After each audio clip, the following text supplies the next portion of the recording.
करने जा रहे हैं verb to be. To be यानी कि होना। जो ये वर्ब बी है, इसकी जब तीन फॉर्म्स हम देखते हैं, फर्स्ट फॉर्म में इज एम आर आता है, सेकंड फॉर्म में वॉज और वर आता है, और थर्ड फॉर्म में बीन का यूज होता है। यदि हमें फ्यूचर टेंस में बी वर्ब का यूज करना होता है तो हम शैल बी और विल बी के रूप में इसका यूज करते हैं। जनरल कन्वर्सेशन में बहुत ज्यादा इसका यूज होता है। जब हम इसके इंग्लिश स्ट्रक्चर्स को देखते हैं सेंटेंसेस में, तो देखिएगा अफर्मेटिव जो सेंटेंसेस बनते हैं उनमें सब्जेक्ट के बाद बी वर्ब का यूज किया जाता है और कॉम्प्लीमेंट लगा दिया जाता है। यदि हमें नेगेटिव सेंटेंस बनाना हो तो सब्जेक्ट के बाद बी का जो भी रूप होगा, is am are, was were etcetera, वो यूज करेंगे, नोट लगा दिया जाएगा और कॉम्प्लीमेंट को रख दिया जाएगा। यदि हमें इंटरोगेटिव सेंटेंस बनाना हो तो बी के जिस भी रूप का हमें यूज करना है उसे सब्जेक्ट से पहले सेंटेंस के शुरू में रख दिया जाता है और सब्जेक्ट के बाद कॉम्प्लीमेंट का यूज आ जाता है। इंटरोगेटिव नेगेटिव में बी को पहले रखते हैं सब्जेक्ट से, सब्जेक्ट के बाद नोट ऐड करते हैं और कॉम्प्लीमेंट का यूज कर लिया जाता है। यदि इसी सेंटेंस को, बी वाले सेंटेंस को हम WH वर्ड के साथ बनाते हैं तो WH वर्ड को शुरू में रखते हैं, बी को सब्जेक्ट से पहले रखते हुए सब्जेक्ट के बाद कॉम्प्लीमेंट का यूज किया जाता है। इस प्रकार हम बी से बनने वाले जो सेंटेंसेस हैं उन्हें बना सकते हैं, या आप ये कह सकते हैं हम टू बी वर्ब का इस प्रकार जनरल सेंटेंसेस में, एवरीडे यूज के सेंटेंसेस में यूज कर सकते हैं। अब बात करते हैं बी की फर्स्ट फॉर्म या प्रेजेंट फॉर्म की। प्रेजेंट में बी के जिस रूप को यूज किया जाता है वो है इज, एंड या आर। तो जो अफर्मेटिव सेंटेंसेस होते हैं उनमें सब्जेक्ट के बाद बी रखकर कॉम्प्लीमेंट का यूज किया जाता है। देखिए कुछ एग्जांपल्स जो हमारे एवरीडे लाइफ में यूज हो सकते हैं। फर्स्ट है, वह एक सभ्य आदमी है। He is a civilised man. सभ्य को सिविलाइज्ड बोलते हैं। सेकंड है, शराब एक हानिकारक पेय है। Wine is a harmful drink. देखिए मैंने यहां एक वर्ड बोला है हार्मफुल और यहां बोला है ड्रिंक। यहां आर का प्रोनाउंसिएशन गायब है, यानी कि आर साइलेंट है, जबकि यहां आर को पढ़ा जा रहा है। क्यों? क्योंकि यहां आर के बाद एक वोवल आ रहा है। whenever r is followed by a vowel it is pronounced, but if it is not followed by a vowel it remains silent. r के बाद यदि वोवल हो तो ये साउंड देता है, इसको प्रोनाउंस किया जाता है। r के बाद वोवल ना हो तो ये साइलेंट रहता है। जबकि स्टूडेंट्स अमेरिकन इंग्लिश में ऐसा नहीं होता है, ये केवल ब्रिटिश इंग्लिश जो है, यूके इंग्लिश है, उसी के अंदर ऐसा होता है।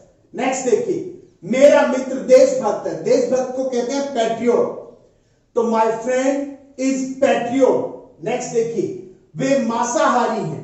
शाकाहारी को वेजिटेरियन बोलते हैं, मांसाहारी को नॉन वेजिटेरियन बोलते हैं। वे यानी कि दे प्लूरल है तो आर लगाएंगे, और मांसाहारी को बोलते हैं नॉन वेजिटेरियंस।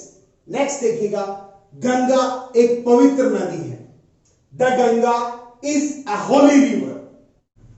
नेक्स्ट देखिए, निर्धनता एक अभिशाप है। निर्धनता या गरीबी पावर्टी कहलाता है, और अभिशाप को कर्स, अभिशाप या श्राप। पावर्टी इज अ कर्स। निर्धनता एक अभिशाप है। नेक्स्ट देखिए, साइकिल चलाना एक अच्छा व्यायाम है। साइकिल चलाने को बोलते हैं साइक्लिंग। सिंगुलर है तो इज अ गुड, और व्यायाम एक्सरसाइज होता है। Cycling is a good exercise. चिड़िया एक छोटा पक्षी है। देखिए चिड़िया और पक्षी अलग अलग चीजें हैं। चिड़िया स्पैरो होती है, जबकि पक्षी बर्ड के लिए आता है। चिड़िया है तो एस्पैरो, सिंगुलर है तो इज एक छोटा पक्षी, अ स्मॉल बर्ड। नेक्स्ट देखिए, मैं तुम्हारा सहपाठी हूं। मैं तो आई एम, तुम्हारा योर, और सहपाठी को बोलते हैं क्लास फेलो या क्लासमेट। नेक्स्ट देखिए, राम और मोहन पक्के मित्र हैं। पक्के मित्र के लिए अक्सर लोग बेस्ट फ्रेंड का यूज करते हैं, जबकि बेस्ट फ्रेंड का होता है सबसे अच्छे मित्र।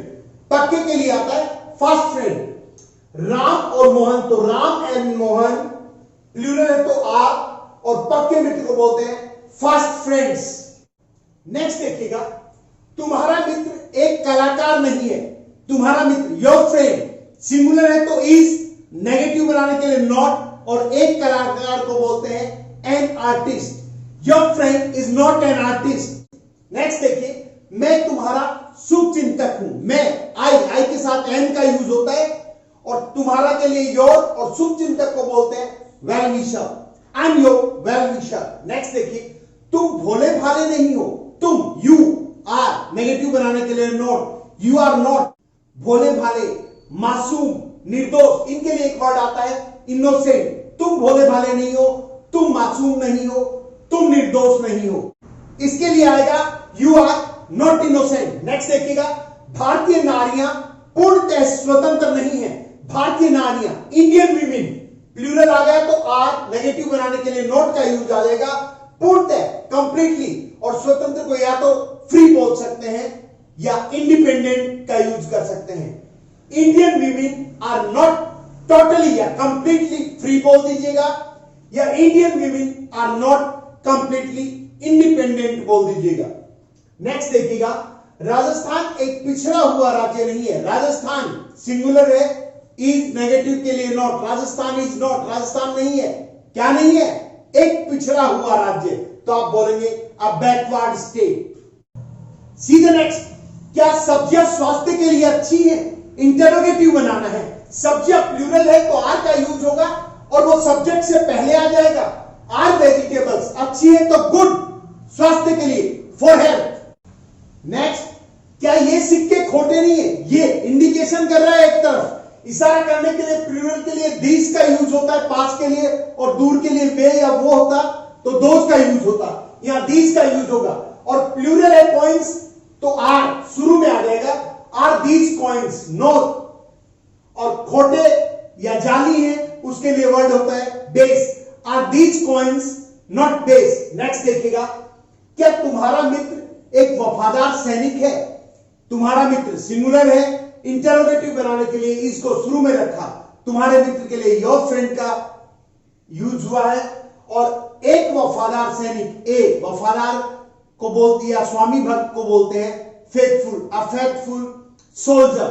नेक्स्ट देखिएगा, क्या यह नदी गहरी नहीं है? यह पास के इंडिकेशन के लिए, सिंगुलर के लिए दिस का यूज होता है। Is this river not deep? Is this river not deep? क्या यह नदी गहरी नहीं है? नेक्स्ट, क्या तुम एक साधारण बालक नहीं हो?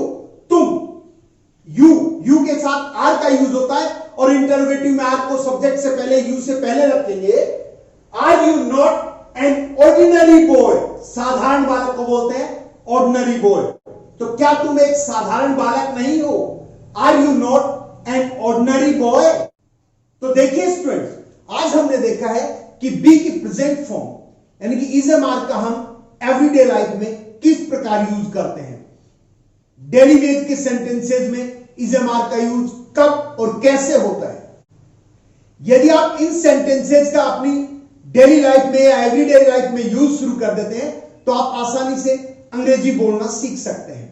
तो स्टूडेंट्स, यदि आपको समझ आया हो और वीडियो अच्छा लगा हो तो इसे लाइक करें, अपने फ्रेंड्स के साथ शेयर करें ताकि वो भी इसका बेनिफिट उठा सकें।